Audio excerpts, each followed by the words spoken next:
Aw mao ni ang sisig, kumpleto sa rikado, lamian na, mabusog pagyud ka. Tara, agto na ta sa Sisig Delights. Ang atong paboritong Sisig Delights naa na sa bagong location. Though naalang gihapon ni sila sa Bakong Diversion Road. And then naa na ni sila dapit tapad sa Miracle Wash Laundry Services. Ug ang nakanindot diring dapita kay peaceful lang gyud kaayo ang maong pwesto. Ug kining ilang sisig dili gyud basta-basta kay giluto sa butter ug gibutangan pa gyud og daghan kaing mga spices. Gihimo nga special kay syempre para gud ni nimo, o di ba?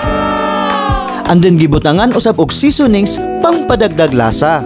And what makes it so special? Kay aside sa spices and seasonings, nausab ni sila gibutang ng mga itlog.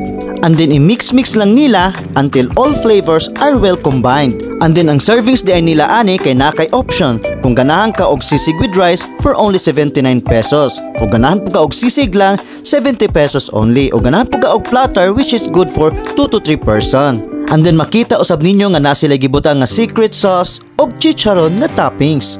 And then syempre di gud pwede og wala tay partner, so tapad lang pud nila ang Wagon Coffee. Lamian nga coffee, perfect kaayo sa inyong sisig with rice.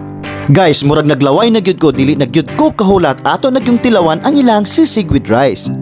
Ug unang kagat pa lang, wow, lami kaayo. Mangaon na ta. Anyway, open lang ni sila daily and starts at 4 PM till 9 PM.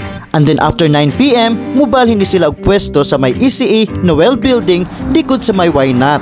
So unsa pa may inyong gihuwat? Ali na, pwede dine in, pwede pud take out. Thank you so much.